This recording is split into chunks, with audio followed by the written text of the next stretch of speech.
नमस्कार, मैं हूं आपके साथ कोमल सिसोदिया। आप देख रहे हैं ईपीसी वर्ल्ड न्यूज। शुरू करते हैं आज की हिंदी बुलेटिन की हेडलाइन से। मैथॉन पावर लिमिटेड से 22.5 करोड़ का ऑर्डर मिलने के बाद स्मॉल कैप स्टॉक में 7% का आया उछाल। एनएचएआई ने उत्तर प्रदेश में 4 लेन पुल के निर्माण के लिए बोलियां की आमंत्रित। रेलवे ने बिहार में 1.1 मेगावाट की छत सौर परियोजना के लिए बोलियां की आमंत्रित।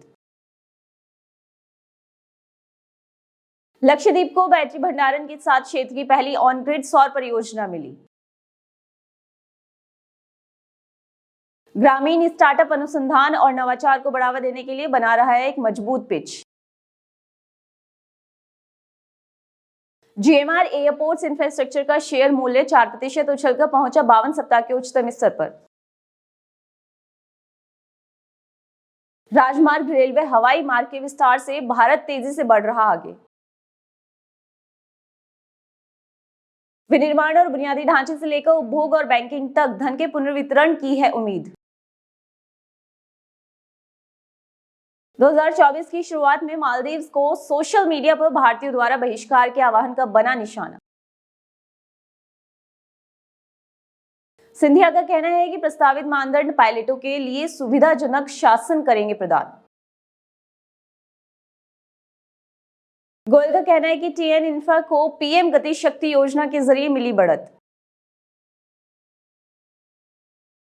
रिलायंस इंफ्रास्ट्रक्चर आज 242.1 पर बंद हुआ, जो कल के 229.35 से 5.56% अधिक है।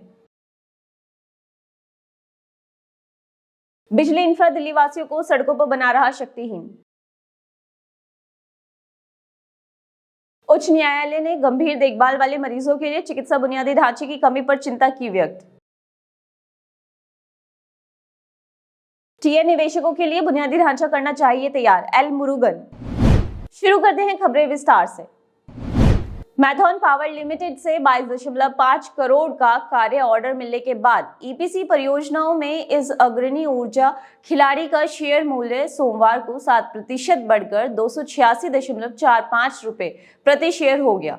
नेशनल स्टॉक एक्सचेंज पर जीई पावर इंडिया लिमिटेड के शेयर 2.41% की बढ़त के साथ 274.60 रुपए पर बोल गए।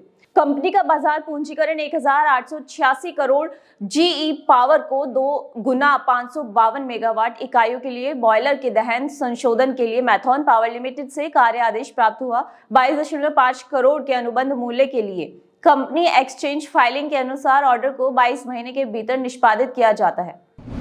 भारतीय राष्ट्रीय राजमार्ग प्राधिकरण यानी एनएचएआई ने उत्तर प्रदेश में घाघरा नदी पर 4 लेन पुल के निर्माण के लिए निविदा आमंत्रित की है। कार्य के दायरे में एनएच योजना के तहत एनएच 927 32.800 किलोमीटर से 39.800 किलोमीटर खंड तक पहुंच और सड़क ओवरब्रिज यानी आरओबी के साथ घाघरा नदी पर 4 लेन पुल की निर्माण शामिल है। पैकेज 2 इंजीनियरिंग, खरीद और निर्माण यानी ईपीसी अनुबंध, जिसका मूल्य 354.41 करोड़ रुपए है, 24 महीनों के भीतर निष्पादित किया जाना है। पूर्व मध्य रेलवे के सोनपुर मंडल ने सार्वजनिक निजी भागीदारी के माध्यम से और डिजाइन निर्माण वित्त पर बरौनी जंक्शन में अपने इलेक्ट्रिक लोको शेड में 1.1 मेगावाट क्षमता की ग्रिड से जुड़ी छत और सौर ऊर्जा परियोजना को लागू करने के लिए एजेंसियों के राज्यवार पैनलीकरण के लिए बोलियां आमंत्रित की हैं। परियोजनाएं 2 क्षमता श्रेणियों में विकसित की जाएंगी। पहला 10 किलोवाट से ऊपर और 100 किलोवाट तक, और दूसरा है 100 किलोवाट से ऊपर और 500 किलोवाट तक। बोलीदाता एक या सभी क्षमताओं के लिए बोली लगा सकते हैं। कार्य आदेश प्राप्त होने के 240 दिनों के भीतर परियोजनाओं को चालू किया जाना चाहिए।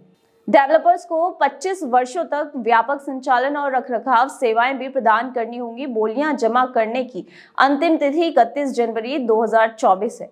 बोलियां उसी दिन खोली जाएंगी। बोलीदाताओं को उद्धृत क्षमता का 1.07 मिलियन मेगावाट की बयाना राशि जमा करनी होगी। भारत के प्रधानमंत्री नरेंद्र मोदी ने बुधवार यानी 3 जनवरी को बैटरी ऊर्जा भंडारण प्रणाली के साथ लक्षद्वीप की पहली ऑन ग्रिड सौर परियोजना का उद्घाटन किया, जिससे केंद्र शासित प्रदेश हजारों टन कार्बन उत्सर्जन की भरपाई कर सकेगा। क्षेत्र में वर्तमान डीजल आधारित बिजली से हरित ऊर्जा में बदलाव को सक्षम करने के उद्देश्य से इस परियोजना में 1.7 मेगावाट की संयुक्त और क्षमता और 1.4 मेगावाट बैटरी भंडारण सुविधा है। सौर पैनल संयंत्र और बैटरी ऊर्जा भंडारण प्रणाली कावारत्ती और अक्ती द्वीपों तक फैली हुई है। इंजीनियरिंग, खरीद और निर्माण ईपीसी ठेकेदार के रूप में सनसोर्स एनर्जी के साथ भारतीय सौर ऊर्जा निगम यानी SECI द्वारा विकसित बैटरी भंडारण परियोजना के साथ सौर ऊर्जा से डीजल की खपत 190 लाख लीटर तक कम होने और 58,000 टन CO2 की भरपाई होने की उम्मीद है। ग्रामीण स्टार्टअप अनुसंधान और नवाचार को बढ़ावा देने के लिए नए कार्यक्रमों के लिए एक मजबूत पिच बना रहे हैं, क्योंकि जमीनी स्तर के उद्यमी सुव्यवस्थित आपूर्ति श्रृंखला, सब्सिडी, बेहतर बुनियादी ढांचे और वित्त तक आसान पहुंच के लिए समर्थन चाहते हैं।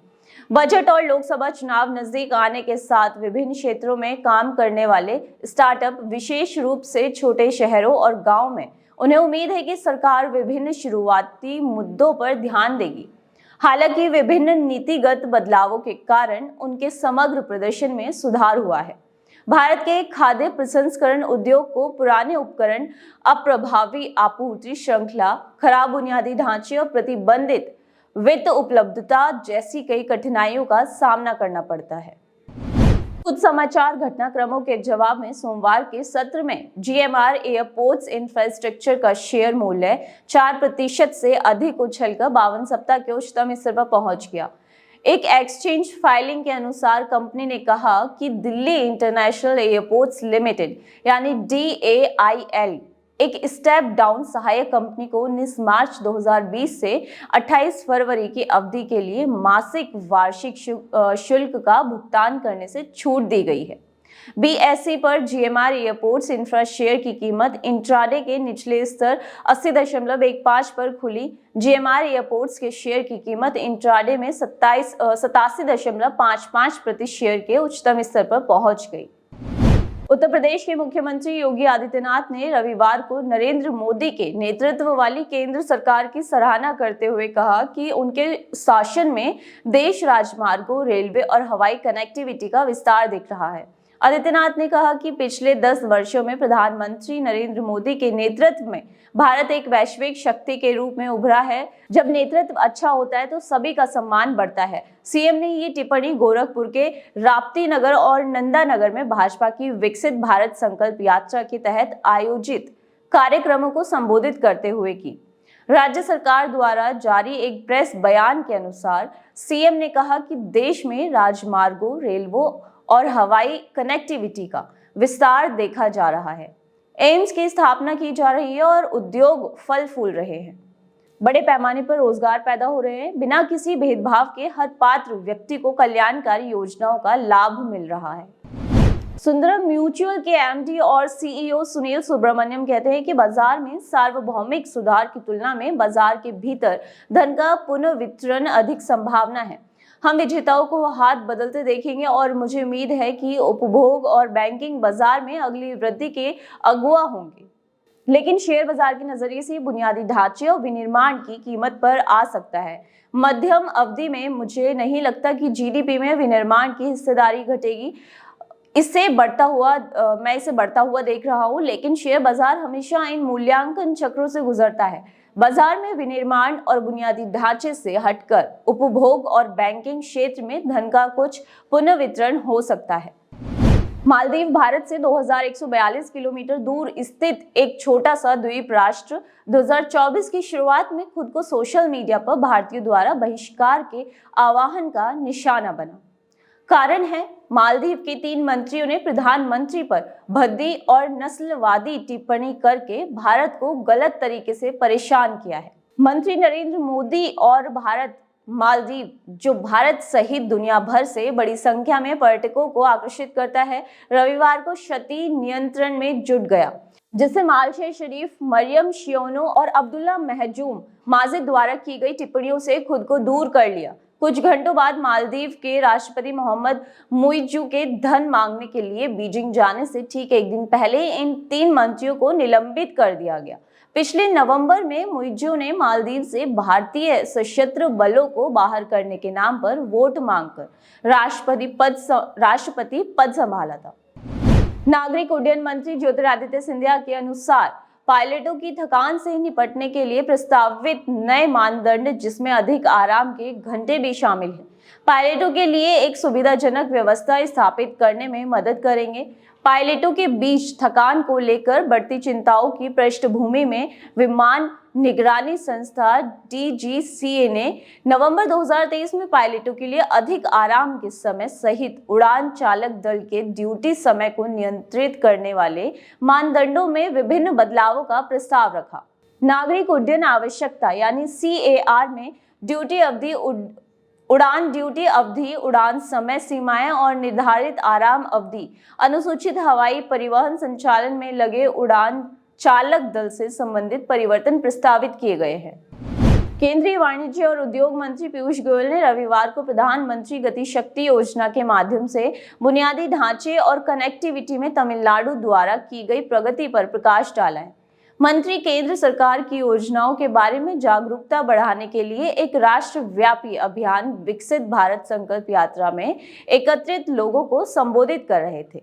अग्रम और पेरम्बूर के पेरियार नगर में कार्यक्रमों के दौरान गोयल ने विभिन्न केंद्रीय योजनाओं के लाभार्थियों के साथ बातचीत की। उन्होंने हेलो कक्षा में अपने गंतव्य तक पहुंचने वाले आदित्य L1 की इसरो की नवीनतम उपलब्धि की सराहना की।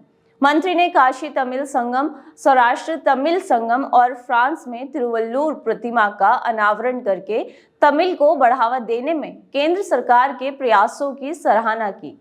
तमिलनाडु के विकास के लिए केंद्र की प्रतिबद्धता पर प्रकाश डालते हुए मंत्री ने उल्लेख किया कि प्रधानमंत्री नरेंद्र मोदी ने राज्य को 20,000 करोड़ की परियोजनाएं समर्पित की हैं।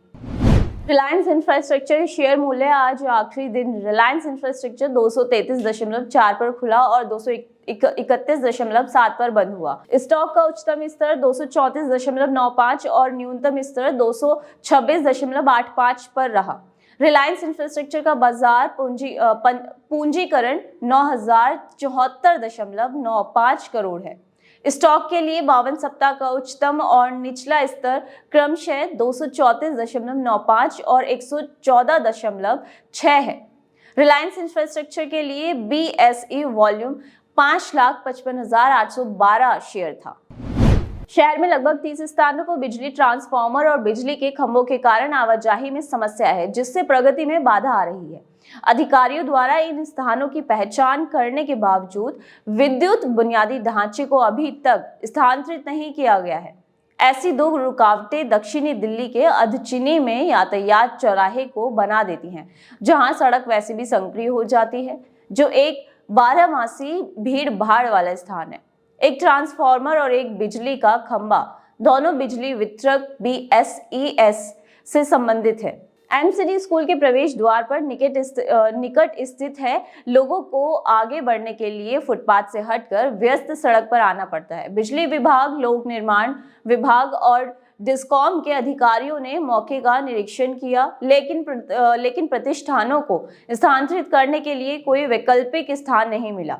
बहुत दूर नहीं, शहीद जीत सिंह मार्ग और औरबिंदो मार्ग के T जंक्शन पर ट्रैफिक आइलैंड के पास भी बिजली के खंभे हैं, जो साइड रोड को नुकसान पहुंचाते रहे हैं। TOI ये पता नहीं लगा सका कि सड़क पर लगे खंभे किस एजेंसी के हैं।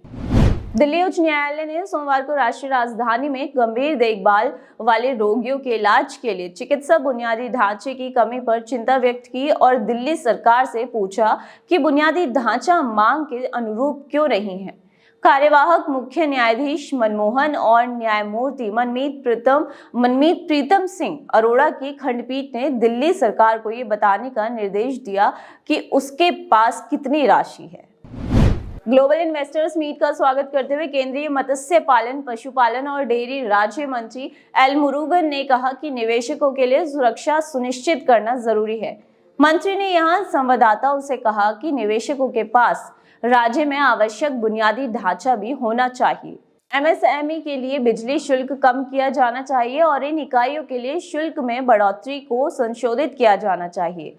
उन्होंने कहा कि केंद्र सरकार ने पिछले 9 वर्षों में तमिलनाडु को 11 लाख करोड़ की परियोजनाएं दी हैं। आज के ईपीसी बुलेटिन में फिलहाल इतना ही। नमस्कार।